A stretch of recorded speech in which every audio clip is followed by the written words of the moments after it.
Hello guys, this is आदर्श शुक्ला और आज हम लोग अपने क्लास 12th का एक अनदर टॉपिक स्टार्ट कर रहे हैं। गॉसेस थ्योरम बहुत ही इंपॉर्टेंट टॉपिक है। इसका यूज कहाँ पे होता है? बेसिकली इसका यूज हम लोग करते हैं जब इलेक्ट्रिक फील्ड इंटेंसिटी को फाइंड आउट करना है। तो आपका क्वेश्चन होगा कि इलेक्ट्रिक फील्ड इंटेंसिटी तो न्यूटन्स के कूलम्स के लॉ से भी पता चल जाती है, तो डिफरेंस क्या है? डिफरेंस ये है कि कूलम के लॉ से जो इलेक्ट्रिक फील्ड इंटेंसिटी आप फाइंड आउट करते हो वो या तो पॉइंट चार्ज के लिए होता है या फिर कंटिन्यूअस चार्ज डिस्ट्रीब्यूशन के लिए होता है। बट अगर कोई इर्रेगुलर शेप का चार्ज आ जाए, ठीक है, और बहुत बड़े चार्ज आ जाएं, तो वहां पे electric field intensity find out करना हमारे लिए पॉसिबल नहीं होता है। या कह सकते हो कि अनदर मेथड है हमारा ये गॉसेस थ्योरम, जिसकी सहायता से हम इजिली इलेक्ट्रिक फील्ड इंटेंसिटी को फाइंड आउट करते हैं। तो क्या है गॉसेस थ्योरम? देखते हैं, स्टार्ट करते हैं। गॉस की प्रमेय, हिंदी में गॉस की प्रमेय है क्या? गॉस ने कहा क्या था? ध्यान से सुनिए। गॉस ने कहा था कि अगर कोई भी एक सरफेस है, सपोज कर लो ये कोई एक सरफेस है और ये किसी भी इलेक्ट्रिक फील्ड में रखा हुआ है, ठीक है, कोई एक सरफेस है और ये किसी भी इलेक्ट्रिक फील्ड में रखा हुआ है, तो अकॉर्डिंग टू गॉस कि जो इलेक्ट्रिक फ्लक्स होता है, ठीक है, जो इसका इलेक्ट्रिक फ्लक्स होता है, ठीक है, इलेक्ट्रिक फ्लक्स क्या है? पिछली क्लास में आपने देख चुका है कि किसी भी सरफेस से पास करने वाली कुल इलेक्ट्रिक लाइन ऑफ फोर्सों की जो नंबर्स होते हैं, संख्या होती है, उन्हीं को हम लोग इलेक्ट्रिक फ्लक्स कहते हैं उस सरफेस पर, ठीक है। तो यहां पे वही है कि इलेक्ट्रिक फ्लक्स जो होता है किसी भी गॉसियन सरफेस, अगर ये कोई एक सरफेस है, अब गॉस ने इसको यूज किया तो इसको गॉसियन सरफेस भी बोल सकते हैं, ठीक है। तो किसी भी गॉसियन सरफेस से जो निकलने वाला हमारा इलेक्ट्रिक फ्लक्स होता है, सपोज कर लो यहाँ पे कोई एक चार्ज है Q, इसी के कारण इलेक्ट्रिक फील्ड इंटेंसिटी निकल रही है, ठीक है। तो किसी भी गॉसियन सरफेस से जो निकलने वाला इलेक्ट्रिक फ्लक्स होता है वो उस गॉसियन सरफेस के बाउंड चार्ज, कितना चार्ज बाउंड है इस गॉसियन सरफेस से? Q चार्ज का एप्सिलॉन नॉट टाइम्स होता है। हिंदी में किसी भी गॉसियन पृष्ठ से बद्ध कुल वैद्युत फ्लक्स उसके बद्ध आवेश का 1/एप्सिलॉन नॉट गुना होता है, 1/एप्सिलॉन नॉट टाइम्स होता है, ठीक है। या आपको पता है कि phi is equal to E.dA भी होता है, तो इसको ऐसे भी लिख सकते हैं E.A इज इक्वल टू कितना? Q by epsilon not. आप देखेंगे यहाँ से हम एक और बना लेंगे, E इज इक्वल टू हमको कितना मिल जाएगा? Q by A into epsilon naught. Q by A क्या है? याद होगा आपको, Q हमारा क्या है? चार्ज। A क्या है? हमारा एरिया। चार्ज अपॉन एरिया क्या हो जाएगा? Surface charge density. मतलब एक फॉर्मूला और बन सकता है, E इज इक्वल टू कितना? सिग्मा बाई एप्सिलॉन नॉट, है ना। बट गॉसेस थ्योरम GT क्या है हमारा? GT यही है हमारा गॉसेस थ्योरम, ठीक है, कि किसी भी बाउंड चार्ज से निकलने वाला जो नेट फ्लक्स होता है वो उस चार्ज का 1/एप्सिलॉन नॉट टाइम्स होता है। क्लियर है? तो बच्चों चलो इसको हम प्रूफ करते हैं। ये तो कहने की बात होगी, इसको हम लोग प्रूफ करते हैं, प्रूविंग आ जाए कि गॉसेस थ्योरम की प्रूविंग क्या है। तो कैसे करेंगे? ध्यान से देखो। सपोज करो ये कोई एक पॉइंट है O, यहां पर एक चार्ज रखा हुआ है +Q, ठीक है। हमने क्या किया है? इसको एक गॉसियन सरफेस से बाउंड कर लिया है, ठीक है बच्चों। ये हो गया हमारा गॉसियन सरफेस। एक स्फीयर है, हमने एक गोली स्फीयर बनाया और इस गोली स्फीयर से इसको क्या कर लिया बच्चों? बाउंड कर लिया। इस गोली स्फीयर पर एक छोटा सा पॉइंट हमने आइसोलेट किया, ये पॉइंट है हमारा P, ठीक है, और इसका जो एरिया वेक्टर है वो इधर है हमारा, इधर DA, ठीक है। हमने एक लाइन पास कराई कहां से? इसके, अब आपको पता है कि ये O है, इसके चारों ओर गॉसियन सरफेस बना था, तो ये सेंटर का भी काम करेगा, है ना। तो यहां से इसकी रेडियस हो गई इस गॉसियन सरफेस की, जो हमने गॉसियन स्फीयर खींचा है उसकी रेडियस हो गई R, ठीक है। इसको हमने यहां से बच्चों मिला दिया, ठीक है। तो ये हमारा क्या हो गया? आपको पता होगा कि ये सॉलिड एंगल बन रहा है। क्या बन रहा है? D ओमेगा, सॉलिड एंगल, ठीक है।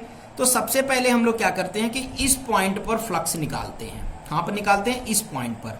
तो देखो बच्चों, इलेक्ट्रिक फील्ड, ये चार्ज Q है तो सीधे इलेक्ट्रिक फील्ड इधर निकलेगा, मतलब इलेक्ट्रिक फील्ड इंटेंसिटी कितना है हमारा? E, और DA क्या है? इधर। इनके बीच एंगल कितना बन रहा है? थीटा। तो अगर हम इस पॉइंट P पर इलेक्ट्रिक फ्लक्स की बात करें, electric flux on point P, अगर इस पॉइंट P पर इलेक्ट्रिक फ्लक्स की बात करें तो हमें क्या मिलेगा? इलेक्ट्रिक फ्लक्स d फाई बोले, क्योंकि स्मॉल निकाल रहे हैं इस एरिया DA पर। d phi is equal to कितना हो जाएगा हमको? EDA cos थीटा, ठीक है बच्चों। कितना मिल गया हमको इलेक्ट्रिक फ्लक्स? इलेक्ट्रिक फ्लक्स हमको मिल गया d phi is equal to कितना? EDA cos theta. कोई दिक्कत है? ठीक है, चलिए अब हमें बच्चों पता है कि ये हमने क्या किया है, यहाँ पे इलेक्ट्रिक फ्लक्स हमने इस छोटे से सरफेस पर क्या कर लिया है, फाइंड आउट कर लिया है। क्लियर है, इस छोटे से सरफेस पर इलेक्ट्रिक फ्लक्स फाइंड आउट कर लिया है। और अगर हम कूलम्स के लॉ के अकॉर्डिंग यहाँ पे इलेक्ट्रिक फील्ड निकालना चाहें, then electric field intensity on point P, इस पॉइंट P पर अगर हम इलेक्ट्रिक फील्ड इंटेंसिटी निकालना चाहें तो क्या होगा, आप लोगों को पता होगा electric field intensity E is equal to 1/4 pi epsilon naught. पता होगा आप लोगों को क्या होता है, E is equal to 1/4 pi epsilon naught. कितना चार्ज है हमारा, Q चार्ज है ना। कितना डिस्टेंस है बेटा, R डिस्टेंस है, तो कितना हो जाएगा R², है ना। ये हमारा बना था इक्वेशन फर्स्ट। इस इक्वेशन फर्स्ट में इसकी वैल्यू पुट कर दो, then d phi is equal to कितना मिल जाएगा, ई की वैल्यू पुट कर दो 1/4 pi epsilon naught Q/R² into कितना DA cos थीटा। क्लियर है, यहाँ से कितना मिल जाएगा हमको, d phi is equal to 1/4 pi epsilon naught Q, और यहाँ हमने लिख दिया DA cos theta upon R²। Clear है बच्चों, ये किसकी वैल्यू है, ये आप लोग को पता होगा, ये वैल्यू है डी ओमेगा की। डी ओमेगा का फॉर्मूला भी हमने लिखा था, d omega is equal to कितना था, DA cos theta upon R²। पिछला वीडियो आप लोग हमारा देख लीजिएगा, वहां से आपको ये पता चल जाएगा। तो यहां से में क्या मिल गया, d phi is equal to 1/4 pi epsilon naught Q into d omega. Clear है, ये क्या था, ये इस स्मॉल पॉइंट पर इलेक्ट्रिक फ्लक्स था। बट क्वेश्चन तो हमारा ये है नहीं, हमने तो बाउंड किया है इस पूरे गोले से, तो इलेक्ट्रिक फ्लक्स हमें क्या करना होगा, इस पूरे गोले पे निकालना होगा। Then net electric flux on whole sphere या गॉसियन स्फीयर। ठीक, क्या करना पड़ेगा बच्चों, इसका इंटीग्रेशन कर देना पड़ेगा। हमें क्या चाहिए, फाई चाहिए। क्या करना पड़ेगा, close integration of d phi. D phi का बच्चों हम लोग क्या कर लेंगे, क्लोज इंटीग्रेशन कर लेंगे। कितना हो जाएगा, क्लोज इंटीग्रेशन रख लो, इसकी value Q/4 pi epsilon not, और कितना है डी ओमेगा। बच्चों आपको पता है Q और 4 पाई एप्सिलॉन नॉट कांस्टेंट है, बाहर चला जाएगा। Q/4 पाई एप्सिलॉन नॉट बाहर चला गया, बचेगा क्या, हाँ यहाँ पे close integration of D omega. बच्चों आप लोग को याद होगा, मैंने कल की क्लास में आपको बताया था कि close integration of D omega क्या होता है। नहीं बताया तो एक बार आप फिर से देख लो। मैंने कहा था कि अगर हम सॉलिड एंगल का इंटीग्रेशन करेंगे, है ना, ये हमारा क्या है, डी ओमेगा है, और अगर इसका इंटीग्रेशन करेंगे तो हमें क्या बनेगा, ओमेगा। और आपको पता है कि किसी एक संपूर्ण स्फीयर में कितना एंगल होता है, संपूर्ण स्फीयर में बेटा एंगल होता है हमारा 4 पाई। कितना होता है, ये हमने कल आपको पढ़ाया भी था पिछले क्लास में। ठीक है, तो d omega is equal to कितना होता है, ओमेगा या 4 पाई। तो वही यहाँ पे हमें क्या मिल रहा है, then phi is equal to कितना मिल जाएगा, Q/4 पाई एप्सिलॉन नॉट है, और वो जो हमारा क्लोज इंटीग्रेशन डी ओमेगा था, क्लोज इंटीग्रेशन डी ओमेगा को जब निकालोगे तो कितना आ जाएगा बच्चों, 4 पाई।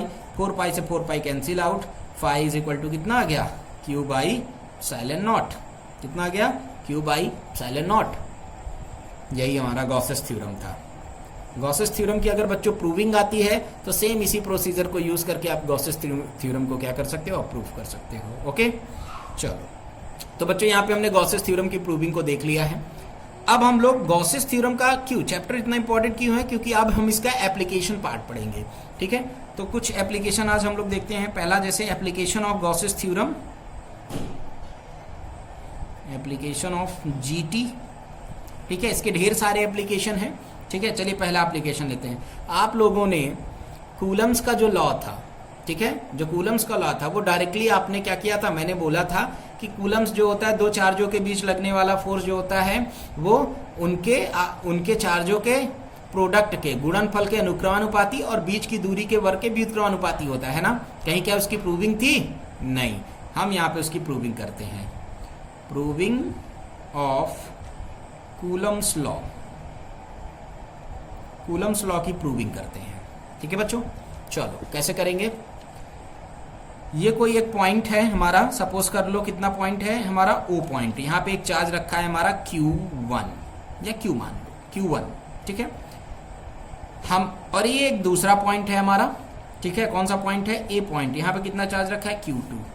हम क्या करते हैं, इस Q1 को सेंटर मान करके इस Q2 को लेकर के हम लोग इस पे क्या करते हैं बच्चों, एक स्फीयर बना लेते हैं। क्या बना लेते हैं, एक स्फीयर। इसको क्या बोलते हैं, गॉसियन स्फीयर। ठीक है, मतलब हमने इस Q1 चार्ज को इस गॉसियन स्फीयर से क्या कर दिया बच्चों, बाउंड कर दिया, है ना। अब हम क्या करेंगे, सपोज कर लो ये कोई पॉइंट हमारा A है, इस पॉइंट A पर इलेक्ट्रिक फ्लक्स निकालेंगे। क्या करेंगे हम, सबसे पहले इस पॉइंट A पर इलेक्ट्रिक फ्लक्स को फाइंड आउट करेंगे।